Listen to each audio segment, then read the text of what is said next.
Next, second heading, profit and loss.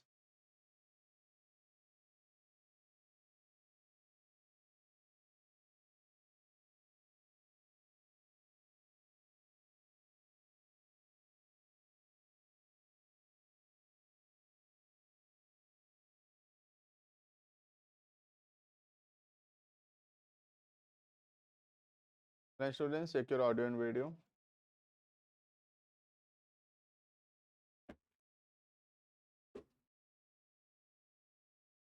Next, second heading, profit and loss.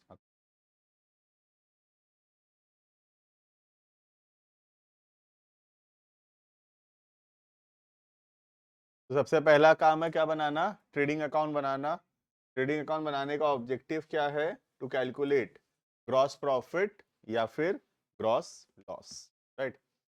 But the gross profit and the gross loss is not the final profit और loss of the business, because हम अभी सिर्फ क्या consider किए हैं? Direct expense consider किए हैं, ठीक है? अभी हम लोग इनडायरेक्ट चीज कंसिडर नहीं किए हैं, राइट? यहाँ आगे बैठो इधर,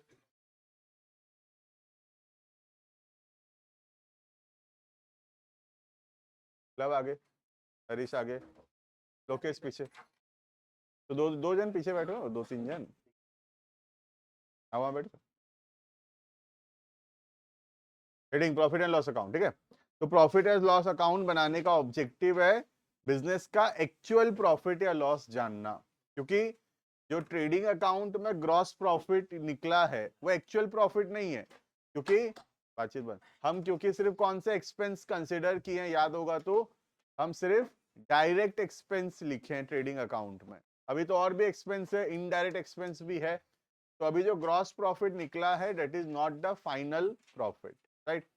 तो एक्चुअल प्रॉफिट निकालने के लिए हम बनाते हैं दूसरा account, that is profit and loss account.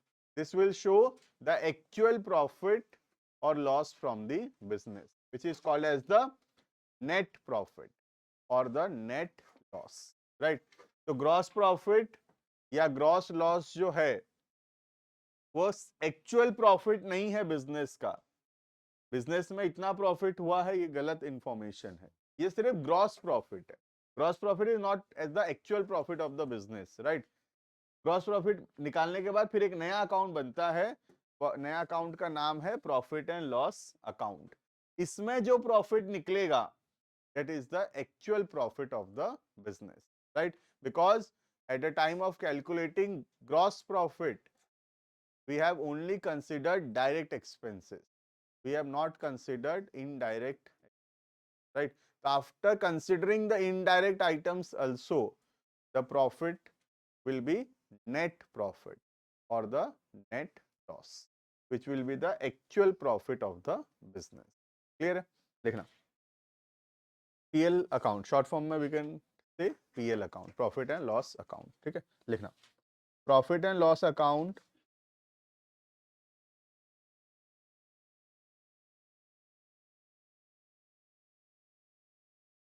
is prepared to calculate, profit and loss account is prepared to calculate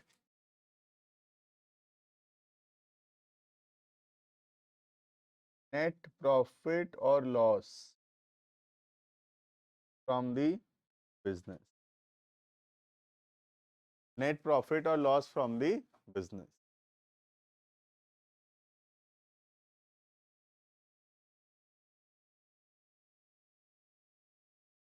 Net profit or loss equals to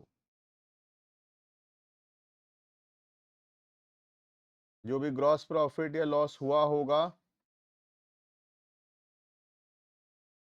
उसमें ऐड करेंगे इनडायरेक्ट इनकम और लेस करेंगे इनडायरेक्ट एक्सपेंस, ठीक है? Plus क्या होगा?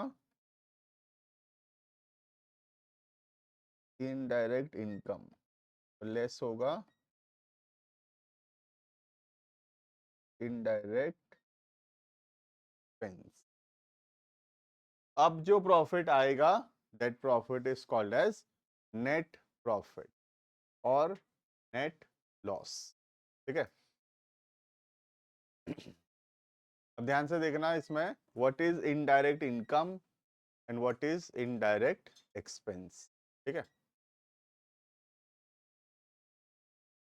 इसलिए इतना हटाओ ऊपर।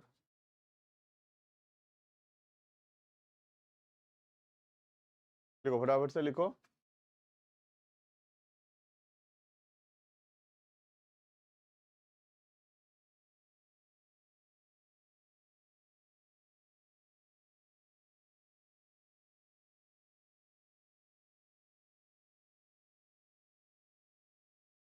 ठीक है, अब देखें एक बार, देखना।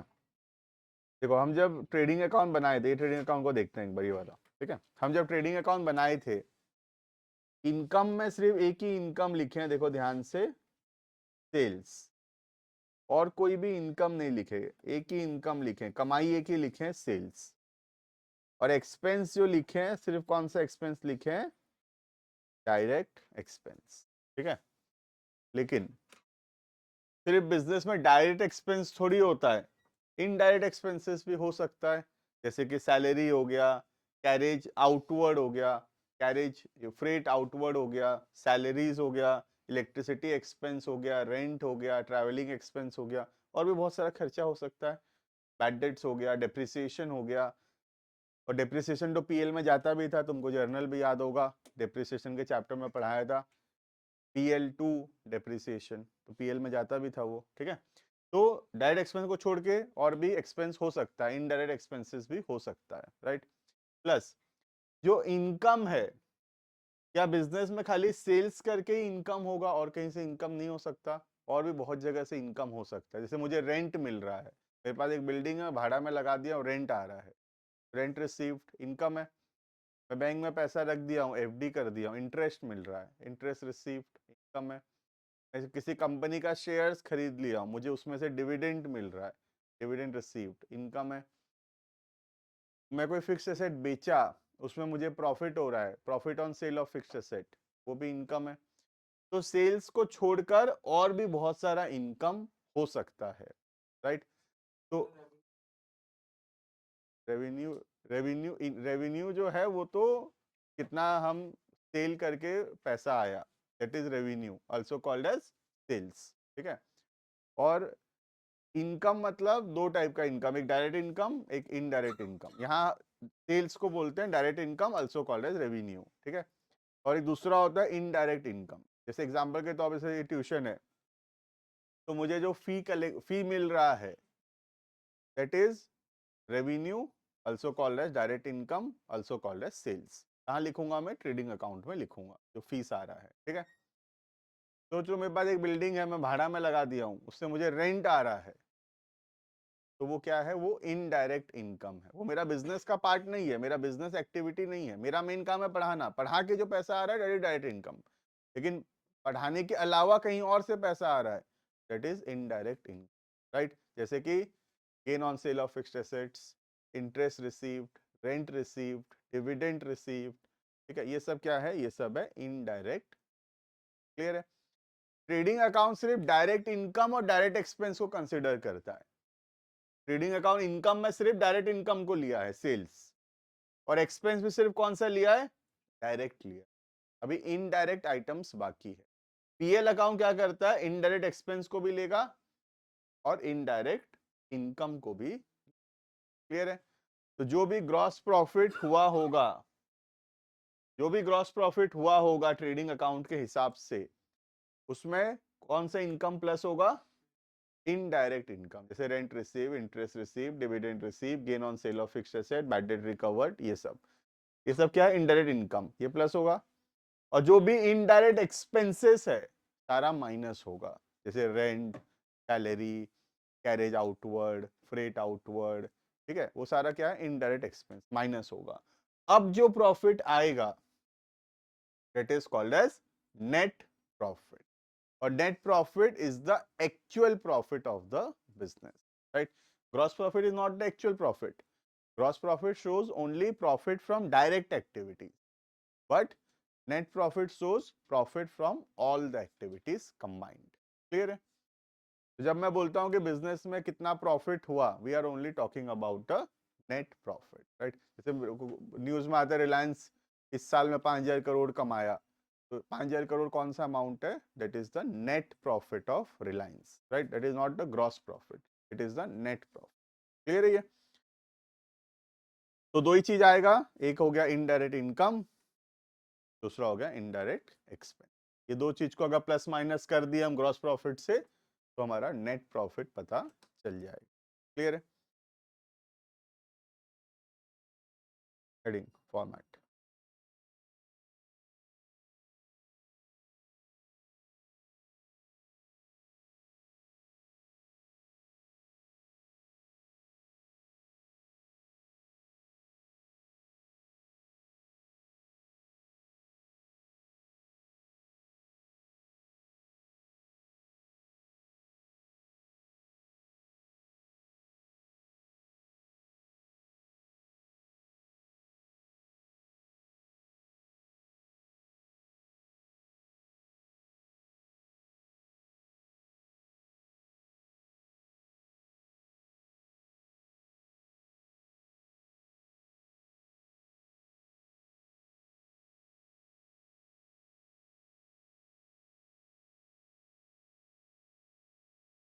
ठीक है, अमाउंट, ठीक है। देना सबसे पहले याद होगा तो हम ट्रेडिंग अकाउंट में लिखते थे to gross profit transfer to PL account, ऐसे लिखाया था, याद होगा तो फॉर्मेट में you can see also we have written to gross profit transfer to PL. तो ग्रॉस प्रॉफिट कहाँ जा रहा है? पीएल में जा रहा है, राइट? तो पीएल में लिखेंगे ट्रेडिंग से आया, ऑपोजिट में, क्योंकि कोई भी चीज अगर यहाँ पे कैरेट डाउन हुआ तो ब्रॉट डाउन के वाले साइड में होगा, ठीक है? तो नेट प्रॉफिट, ये ग्रॉस प्रॉफिट कहाँ आएगा? पीएल अकाउंट में आ जाएगा। कहेंगे बाय ग्रॉस प्रॉफिट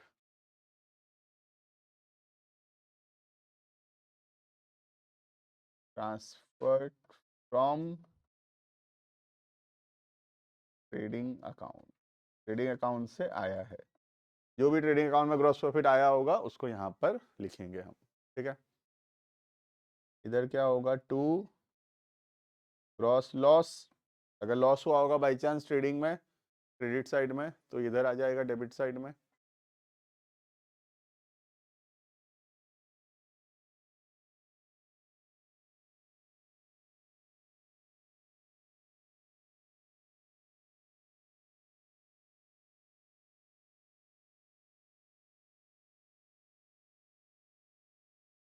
ठीक है, अब जितना भी इनडायरेक्ट एक्सपेंस है, जितना भी इनडायरेक्ट एक्सपेंस है, तब हम लिखेंगे कहाँ पर? डेबिट साइड में। और जितना भी इनडायरेक्ट इनकम है, तब हम लिखेंगे कहाँ पर? क्रेडिट साइड में। जैसे ट्रेडिंग में भी लिखते थे, सारा डायरेक्ट एक्सपेंस कहाँ लिखे? डेबिट साइड में। और सारा डायरेक्ट इनकम कहाँ लिखे? क्रेडिट साइड में। वैसे ही इनडायरेक्ट एक्सपेंस जितना भी होगा, तब कहाँ लिखेंगे? पीएल अकाउंट के डेबिट साइड में। और जितना भी इनडायरेक्ट इनकम होगा, तब लिखेंगे क्रेडिट साइड में। क्लियर है? अब मैं कुछ लिस्ट ऐसे एग्जांपल लिखा दे रहा हूं, क्या क्या डायरेक्ट एक्सपेंसेस, इनडायरेक्ट एक्सपेंसेस हो सकता है, ठीक है?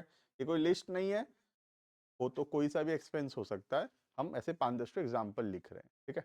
लिखना टू, जैसे सैलरी, वेजेस क्या है? डायरेक्ट है, लेकिन सैलरीज क्या है? इनडायरेक्ट, ठीक है? To, carriage outward, carriage inward क्या है? डायरेक्ट। कैरेज आउटवर्ड क्या है? इनडायरेक्ट, ठीक है? फैक्ट्री के अंदर पावर जो लग रहा है डायरेक्ट है, लेकिन अगर इलेक्ट्रिसिटी लग रहा है ऑफिस में, इनडायरेक्ट है। कोई रेंट लग रहा है, ऑफिस का रेंट है, इनडायरेक्ट है। कोई ट्रैवलिंग का खर्चा है,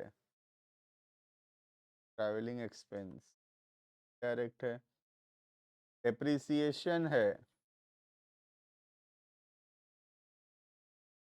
इनडायरेक्ट है। इंटरेस्ट देना पड़ रहा है, बैंक लोन वोन लिए होंगे, इंटरेस्ट देना पड़ रहा है, इनडायरेक्ट है।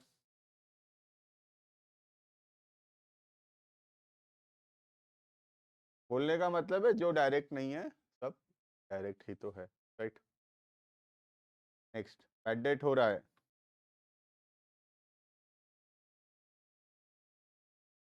इनडायरेक्ट है, एटसेट्रा, और कुछ भी हो सकता है। क्लियर है? देखो, डेप्रिसिएशन पहले पढ़े भी हम लोग, याद होगा अगर जर्नल तो एंट्री लिखे थे पीएल टू डेप्रिसिएशन, डेप्रिसिएशन में लिखते थे बाय पीएल, लिखते थे ना डेप्रिसिएशन लेजर में बाय पीएल लिखते थे, पीएल में क्या लिखेंगे, टू डेप्रिसिएशन। ठीक है, पढ़े भी हैं पहले से, इसलिए इसको बता दिया। बाकी सब तो इनडायरेक्ट एक्सपेंस है, ये कोई लिस्ट नहीं है, और भी बहुत सारा हो सकता है। जो डायरेक्ट नहीं है सब इनडायरेक्ट है, ठीक है। और सब कहाँ आएगा, ऑन द डेबिट साइड। एक और लिखा देता हूँ, बहुत कॉमन है, loss on sale of fixed asset.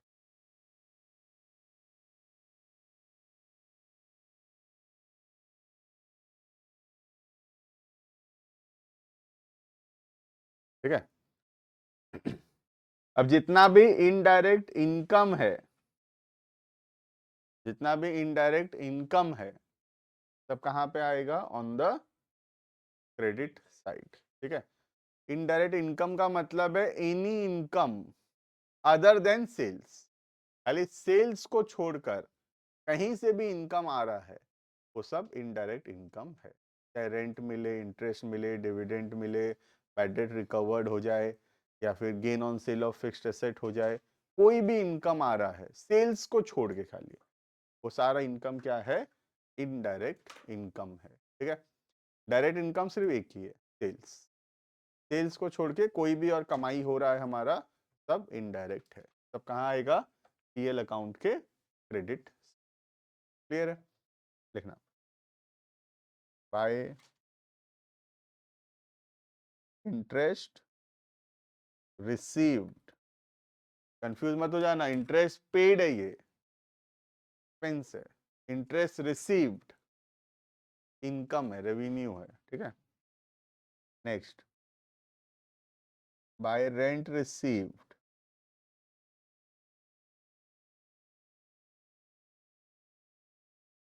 Bye dividend received, by gain on sale of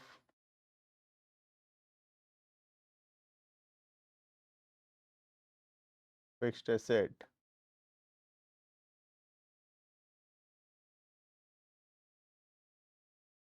by bad debts recovered, by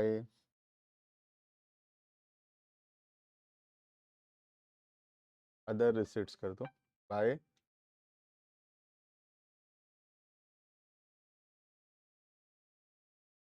other receipts, कहीं से भी और पैसा आ रहा है, सिर्फ किसको छोड़ के, सेल्स को छोड़ के। ठीक है, सेल्स को छोड़ के कहीं से भी पैसा आ रहा है, कहीं से भी इनकम हो रहा है, तब अदर इनकम होगा। क्लियर है? पीएल में क्या क्या आएगा, जो भी ग्रॉस प्रॉफिट या ग्रॉस लॉस होगा उसको ले आएंगे कहां से, ट्रेडिंग अकाउंट से पीएल अकाउंट में ले आएंगे, दोनों में से एक आएगा, या तो ट्रेडिंग में ग्रॉस प्रॉफिट निकला होगा या ग्रॉस लॉस निकला होगा, जो भी निकला होगा उसको ले आएंगे नीचे अकाउंट। डेबिट में लिखेंगे सारा इनडायरेक्ट एक्सपेंस, क्रेडिट में लिखेंगे सारा इनडायरेक्ट इनकम। ठीक है, अब पीएल को क्लोज करेंगे, अगर यहाँ पे बैलेंस आया तो नेट प्रॉफिट है, और अगर बाई चांस यहाँ पे बैलेंस आता है क्रेडिट में तो क्या है, वो नेट लॉस। क्लियर है? कहीं पे भी एक जगह बैलेंस आएगा।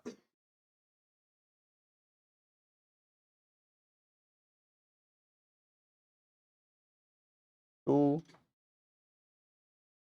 नेट प्रॉफिट ट्रांसफर टू कहाँ, कैपिटल अकाउंट।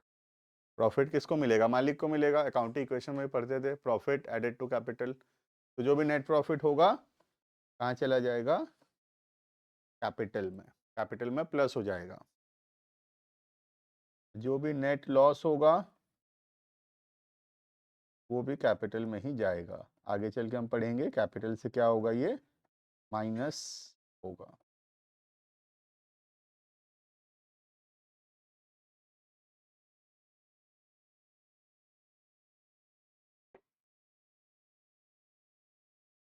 देखो समझ में आएगा नहीं इतना?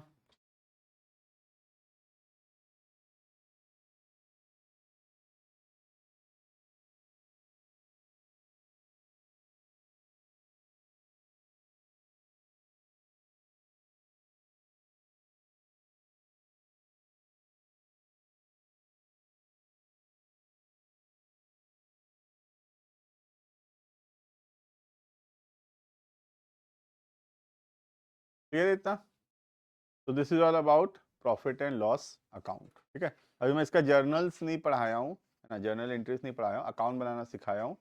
थोड़ा अकाउंट एक का एक दो चार क्वेश्चन कर लेंगे, तब इसका फिर हम एंट्री भी एक आधा एक क्लास लगेगा उसको देख लेंगे, ठीक है। तो 19 तक हम ऑलरेडी देखे थे। We can now see illustration number 20, ठीक है, देखना।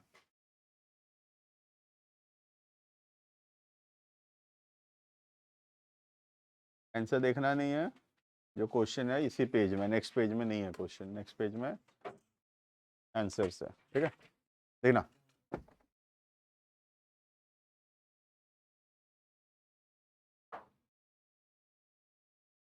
तो बहुत सारा इंफॉर्मेशन जो है वो हो सकता है हमारे काम का ना हो।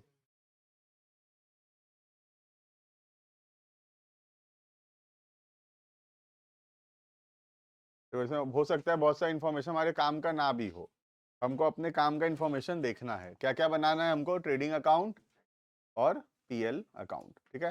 हमको क्वेश्चन में क्या दिया रहेगा, ट्रायल बैलेंस दिया हुआ रहेगा, और हमको ट्रेडिंग पीएल बनाना है, क्योंकि ट्रायल बैलेंस के बाद ही तो बनता है ट्रेडिंग पीएल। अकाउंटिंग का प्रोसेस ही है, पहला जर्नल, फिर लेजर, फिर ट्रायल बैलेंस, और फिर ट्रेडिंग पीएल, और फिर एक पढ़ेंगे हम बैलेंस शीट, ठीक है। तो ट्रेडिंग पीएल बैलेंस शीट किसके बाद वाला स्टेप है, ट्रायल बैलेंस के बाद वाला स्टेप है। तो हमारे क्वेश्चन में क्या मिलेगा हमको, क्वेश्चन के अंदर ट्रायल बैलेंस मिलेगा। ट्रायल बैलेंस से हमको बना के दिखाना है ट्रेडिंग पीएल, ये दोनों हम सीख चुके हैं। नेक्स्ट क्लास में बैलेंस शीट भी सीख जाएंगे, ठीक है, देखना। तो हम फॉर्मेट बना देंगे पहले, बाद में फिर पढ़ते जाएंगे क्वेश्चन, जो जो हमको लगेगा जहां लिखना चाहिए लिखते जाएंगे, ठीक है। We will make a format trading account and another format PL account. ज्यादा बड़ा मत बनाना, 8-8 लाइन का बनाना, 7-8 लाइन का बनाओ।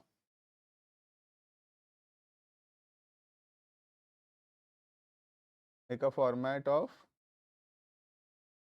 trading account and make another format of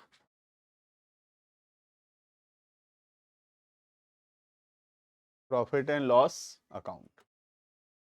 clear है?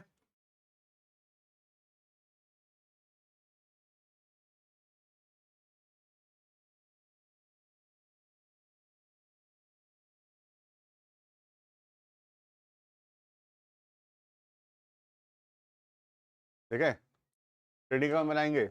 सबसे पहला क्या क्या आएगा देखना ट्रेडिंग अकाउंट में, पढ़ते जाएंगे क्वेश्चन। कैपिटल, कैपिटल तो नहीं आएगा कहीं पे भी, अभी तक हम पढ़े नहीं है कैपिटल के बारे में। स्टॉक ऑन 1 अप्रैल 2 लाख, क्या है ये, ओपनिंग स्टॉक। किधर लिखना है बोलो, ट्रेडिंग के कौन से साइड में, डेबिट साइड में लिखेंगे, टू ओपनिंग स्टॉक 2 लाख, ठीक है। नेक्स्ट, कैश एट बैंक, अभी तो हम पढ़े नहीं कैश एट बैंक कहीं आएगा बोल के। कैश इन हैंड नहीं पढ़े, मशीनरी नहीं पढ़े, फर्नीचर एंड फिटिंग्स नहीं पढ़े, ये सब बैलेंस शीट का एक्चुअल में, तो अभी हम पढ़े नहीं है, बैलेंस शीट आगे नेक्स्ट क्लास में पढ़ने वाले हैं। परचेज 15 लाख, कहाँ आएगा परचेज, ट्रेडिंग अकाउंट में आएगा परचेज, राइट, लिखेंगे टू परचेज। जो जो मैं कहीं नहीं आएगा बोल रहा हूँ वो सब अभी बैलेंस शीट पढ़ाऊंगा उसमें आने वाला है, ठीक है। तो ये सब जो हम छोड़ दिए ना आइटम्स, फिक्स्ड एसेट हो गया, मशीनरीज हो गया, cash in hand, cash at bank, capital, ये सब आगे बैलेंस शीट में आ जाएगा, ठीक है। मतलब कहीं ना कहीं आएगा, या तो ट्रेडिंग, या तो पीएल, या तो बैलेंस शीट। अभी हम जो छोड़ रहे हैं मतलब वो सब बैलेंस शीट का है, इसीलिए हमको पता नहीं है, ठीक है। नेक्स्ट, वेजेस 10 लाख, कहाँ लिखना है वेजेस बोलो? ट्रेडिंग में आएगा वेजेस, डायरेक्ट एक्सपेंस है।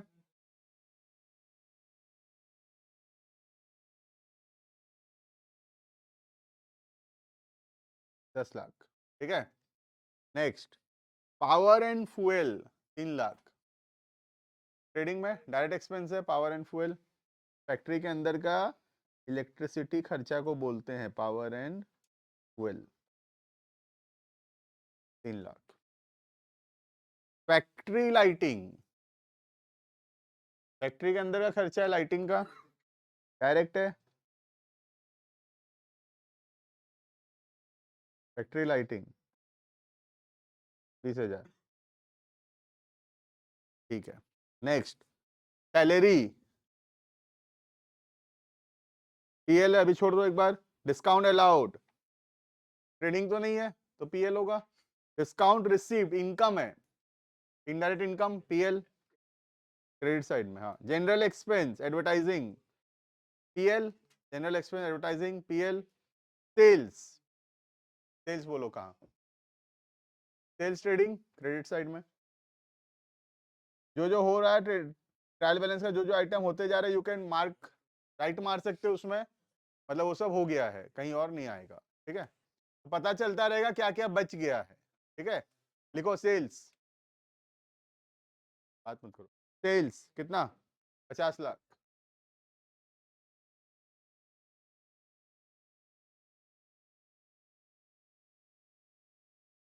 मशीनरी जो है वो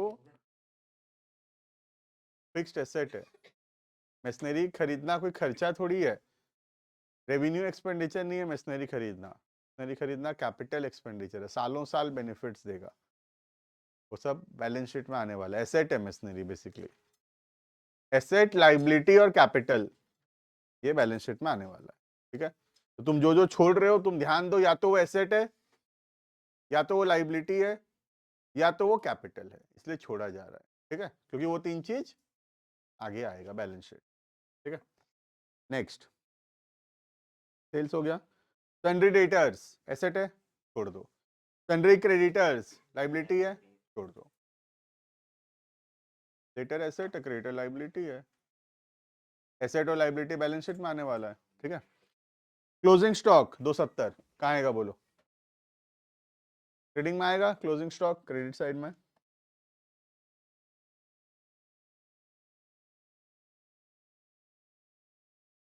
वो तो ट्रेडिंग का कुछ आइटम दिख नहीं रहा, करो क्लोज करो ट्रेडिंग अकाउंट को, बैलेंस करो।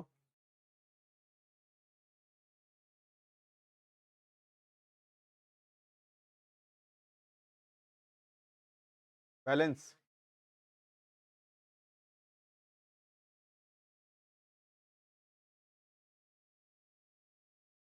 कौन सा साइज ज्यादा लग रहा है? क्रेडिट साइज ज्यादा है। हाँ 5270 है, इधर देखो 30-20 है।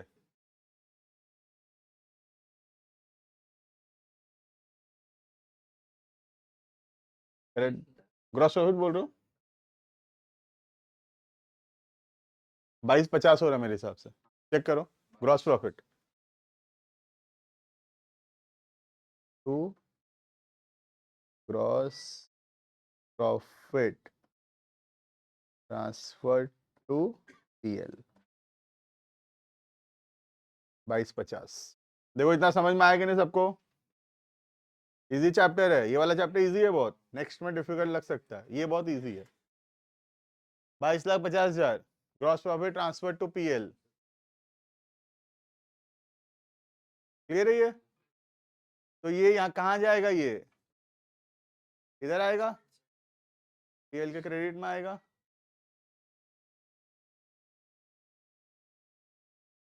बाय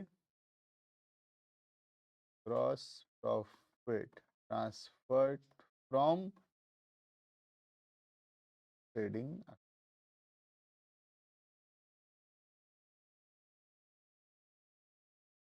22,50,000। देखो इतना तो समझ में आया सबको, ट्रेडिंग अकाउंट बनाना। अब हम देखेंगे पीएल अकाउंट। पीएल अकाउंट में क्या क्या आता है? डेबिट साइड में इनडायरेक्ट एक्सपेंस, क्रेडिट साइड में इनडायरेक्ट इनकम। ठीक है, देखो फिर से चालू करते हैं। जो जो होते जाता है ना राइट मारते जाना हमेशा, ठीक है। Capital, stock, cash in hand, cash at bank, machinery, furniture, सब तो एसेट है या कैपिटल कैपिटल है, बाकी सब एसेट है। परचेज हो चुका, वेजेस हो चुका, पावर एंड फ्यूल हो चुका है, फैक्ट्री लाइटिंग हो चुका, सैलरीज, क्या है salary? Indirect expense to salary, 7 lakh.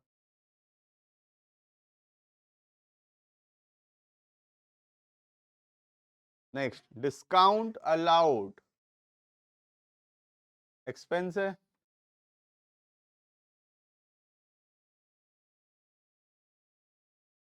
50,000। Discount receive, indirect income है, क्रेडिट साइड में लिखना पड़ेगा।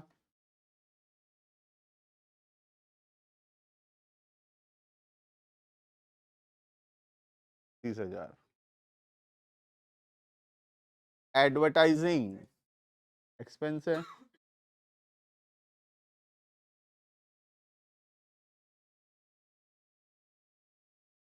तो किसी किसी को पता नहीं चलता है कि एक्सपेंस है कि इनकम है, तो ट्रायल बैलेंस में देख लेना, अगर डेबिट में है तो एक्सपेंस ही तो होगा और क्रेडिट में है तो इनकम ही होगा। ट्रायल बैलेंस के डेबिट में तो एक्सपेंस ही आएगा, क्रेडिट में आएगा, इनकम होगा तो जरूर क्रेडिट में ही रहेगा, तभी इनकम है, वरना तो इनकम हो ही नहीं सकता वो। ठीक है, नेक्स्ट, जनरल एक्सपेंस, 4 लाख। बस सेल्स तो आ चुका है, डेटा क्रेडिटर तो एसेट लाइबिलिटी है, खत्म हो गया। पीएल का आइटम पे सारा क्लोज करो। पीएल को या तो नेट प्रॉफिट आएगा या फिर नेट लॉस आएगा। क्रेडिट ज्यादा है तो जरूर नेट प्रॉफिट आ रहा है, मतलब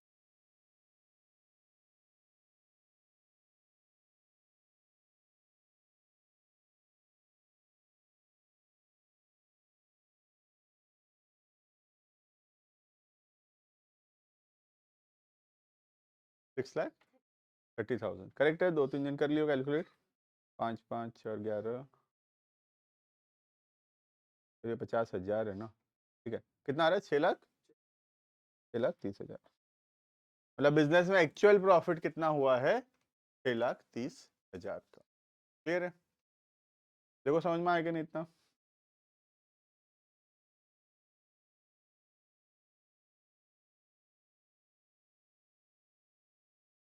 ठीक है, तो 6,30,000 is the net profit from the business. Clear? हमारा फाइनल अकाउंट बनाने का 2 ऑब्जेक्टिव था, स्टार्टिंग क्लास में पढ़ाया था। एक था फाइनेंशियल परफॉर्मेंस जानना और दूसरा फाइनेंशियल पोजीशन जानना। ठीक है, परफॉर्मेंस पता चल गया है, द परफॉर्मेंस इज 6,30,000, मतलब साल भर में हम जो काम किए हैं बिजनेस में, उसमें टोटल कमाई कितना हुआ साल भर में? 6,30,000 का टोटल साल भर में प्रॉफिट हुआ है, जो भी हम साल भर काम किए हैं उसके वजह से। ठीक है, this is financial performance of the business. Business का फाइनेंशियल परफॉर्मेंस ये है। ठीक है, अब हमको जानना है कि बिजनेस का फाइनेंशियल पोजीशन क्या है। फाइनेंशियल पोजीशन का मतलब होता है आज क्या है बिजनेस के पास, that is called as financial position. और वो कैसे पता चलेगा? By preparing balance sheet. Balance sheet में 3 चीज आता है सिर्फ, एक हो गया एसेट, दूसरा हो गया कैपिटल और तीसरा हो गया लाइबिलिटी। ठीक है, 3 चीज आएगा, क्या क्या? Asset, liabilities and capital. बस 3 चीज आएगा कहाँ पे? In the balance sheet. अगर तुमको याद होगा तो टोटल 500 तो क्लासिफिकेशन ही होता है।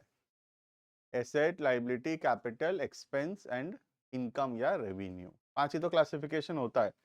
उसमें से जो पहला 2 क्लासिफिकेशन है एक्सपेंस या इनकम, एक्सपेंस या इनकम ट्रेडिंग या पीएल में आ गया, ठीक है। अगर ये डायरेक्ट एक्सपेंस है तो ट्रेडिंग में चला गया, अगर इनडायरेक्ट एक्सपेंस है तो पीएल में आ गया, ठीक है। इनकम, अगर डायरेक्ट इनकम है मतलब सेल्स, कहाँ आ गया, ट्रेडिंग में। अगर इनडायरेक्ट इनकम है तो वो पीएल में आ गया, ठीक है। तो एक्सपेंस और इनकम जो है वो सब ट्रेडिंग पीएल अकाउंट में चला गया। और कौन कौन सा बच गया, टोटल 5 था, asset, liability, capital, expense, revenue. Expense और रेवेन्यू हो गया, बचा बाकी 3, क्या क्या, एसेट, लाइबिलिटीज एंड कैपिटल। और ये कहाँ पे आएगा, this will come in the balance sheet. Clear है। तो जो क्वेश्चन के अंदर जितना भी आइटम्स हम छोड़ दिए, जो कहीं पर भी नहीं आ पाया, you can see that either that is capital और इट इज एन एसेट और इट इज अ लाइबिलिटी। कुछ तो है, वो तीनों में से कुछ एक क्लासिफिकेशन का आइटम है वो। देख सकते हैं एक बार, देखो हम क्या क्या कहीं नहीं लिखे, एक बार दिखाता हूं। पहला कैपिटल नहीं लिखे कहीं पर भी, क्योंकि कैपिटल बैलेंस शीट में आएगा, ठीक है। स्टॉक लिख दिए थे। कैश एट बैंक एसेट है, बैंक में रखा हुआ पैसा एसेट है, ठीक है। कैश इन हैंड एसेट है। मशीनरी एसेट है। फर्नीचर एसेट है, ठीक है। बाकी लिखे purchase, wages, power fuel, factory lighting, salary, discount allowed, discount receive, advertisement, general expense, sale, सब लिखे। सन्ड्री डेटर एसेट है। सन्ड्री क्रेडिटर लाइबिलिटी है, ठीक है। तो जो चीज हम छोड़ दिए वो सब या तो एसेट है या तो लाइबिलिटी या तो कैपिटल। क्लियर है। तो this is all about preparation of trading account and profit and loss account. Clear है। अब हम नेक्स्ट आगे दिखेंगे, that is how to prepare balance sheet. Clear करना, हेडिंग करना balance sheet.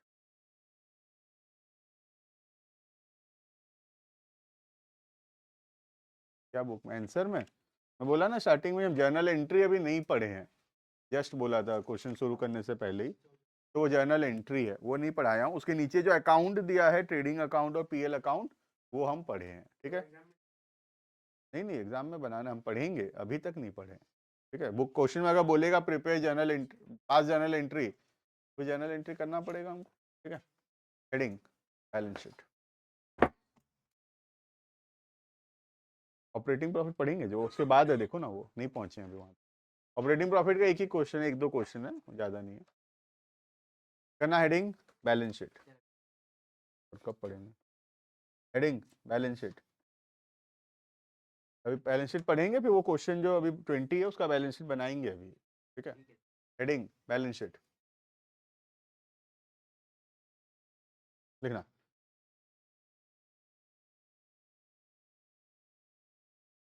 Balance sheet is prepared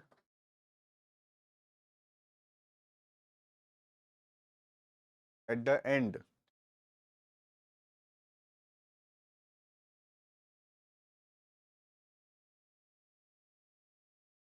of the accounting period.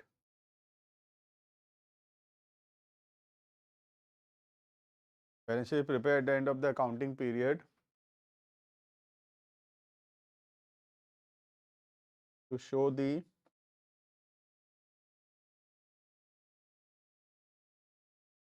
financial position of the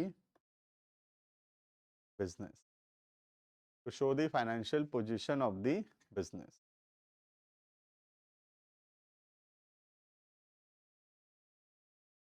It records assets, capital and liability. It records assets, capital and liability. ठीक है। क्या क्या आता है इसमें, asset, capital और लाइबिलिटी। क्लियर। अब इसमें तुमको पता है अकाउंटिंग इक्वेशन के चैप्टर से कि the asset is always equal to capital plus liability, ठीक है। तो अगर मैं एक तरफ लिख दूं सारा एसेट, और दूसरे तरफ लिख दूं कैपिटल एंड लाइबिलिटीज, तो मैच हो ही जाएगा, क्योंकि वो तो अकाउंटिंग इक्वेशन है, asset is equal to capital plus liabilities. So if in a balance sheet we will write in one side of the balance sheet we will write capital and liabilities, and in the other side we will write asset, then it will be tallied. वो तो equal होगा ही. Clear है? अब जैसे trading account या PL account है तो उसमें डेबिट साइड और क्रेडिट साइड होता है. ठीक है? बैलेंस शीट कोई अकाउंट नहीं है.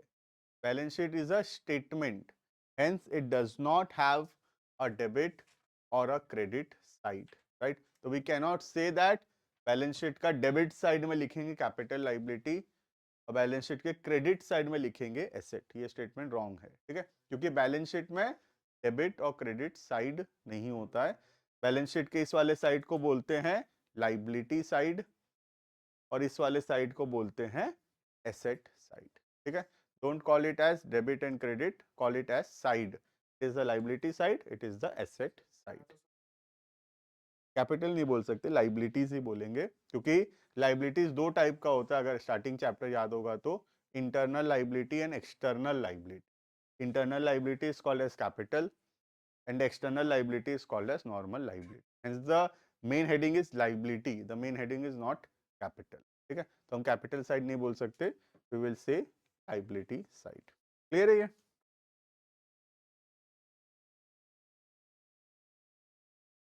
अब देखना ध्यान से एक बार, अभी हम फॉर्मेट नहीं लिखे हैं. ठीक है? वो जो क्वेश्चन बच गया 20 में, जो आइटम्स बच गए थे, तुमको लिखना नहीं है, सिर्फ मुझे बताना है क्या क्या बच गया. मैं यहाँ लिख के दिखा रहा हूँ कि बैलेंस शीट कैसे मैच कर जाता है. ठीक है? हम आगे क्लासेस में बैलेंस शीट बहुत सारे क्वेश्चन में बनाएंगे. ठीक है? देखो क्या क्या बच गया था, खाली बताओ मुझे. सबसे पहले क्या छूट गया था? कैपिटल 10 लाख. जो भी नेट प्रॉफिट होगा कैपिटल में ऐड होगा कि नहीं? तो नेट प्रॉफिट को ऐड कर देता हूं कैपिटल में. कितना का नेट प्रॉफिट था? 6,30,000 का नेट प्रॉफिट था. लिखे भी है net profit transfer to capital, तो ऐड कर दिया 16,30,000. ठीक है?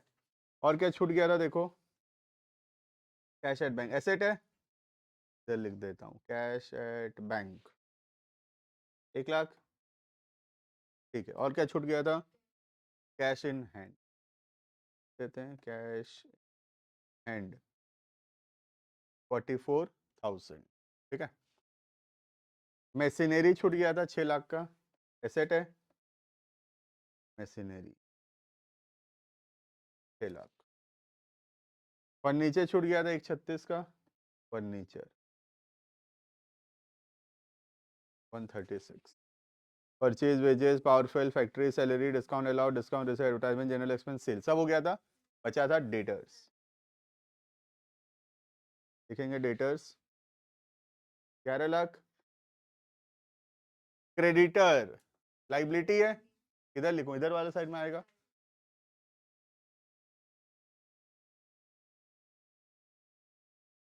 ठीक है? ये सब हो गया.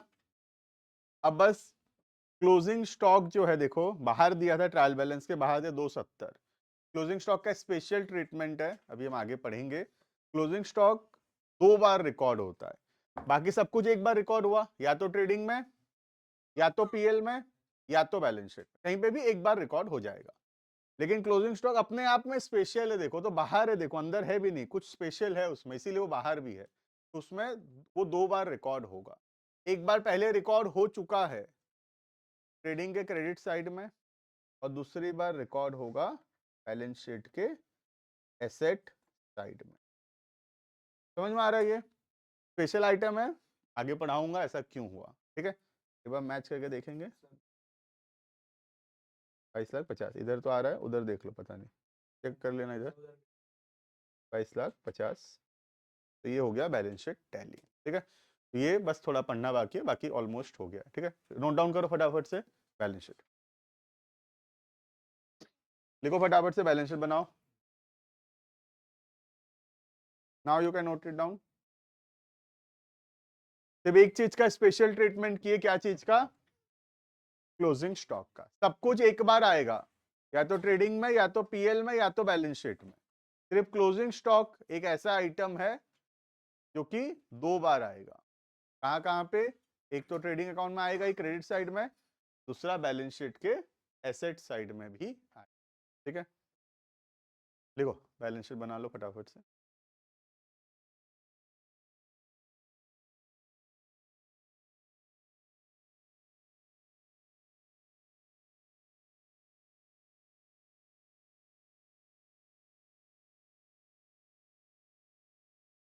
ठीक है, तो नेक्स्ट क्लास के अंदर हम बैलेंस शीट का और एक डिटेल फॉर्मेट लिखेंगे, कुछ क्वेश्चंस बैलेंस शीट के करेंगे और फिर कंबाइन क्वेश्चन करेंगे जिसमें तीनों बनाना होगा, trading account, PL account and balance sheet.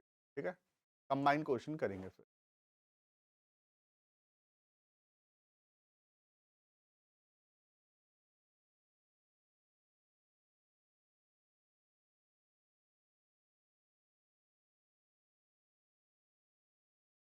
ठीक है, तो अभी होमवर्क नहीं है, जितना पढ़ाया गया उसको ठीक से पढ़ना है। नेक्स्ट क्लास के अंदर almost the chapter will be completed. ठीक है, एग्जाम पर्पस के हिसाब से हो जाएगा, वैदिक का एग्जाम के हिसाब से हो जाएगा, बाकी हम एक दो क्लास और भी एक्स्ट्रा पढ़ेंगे उसमें।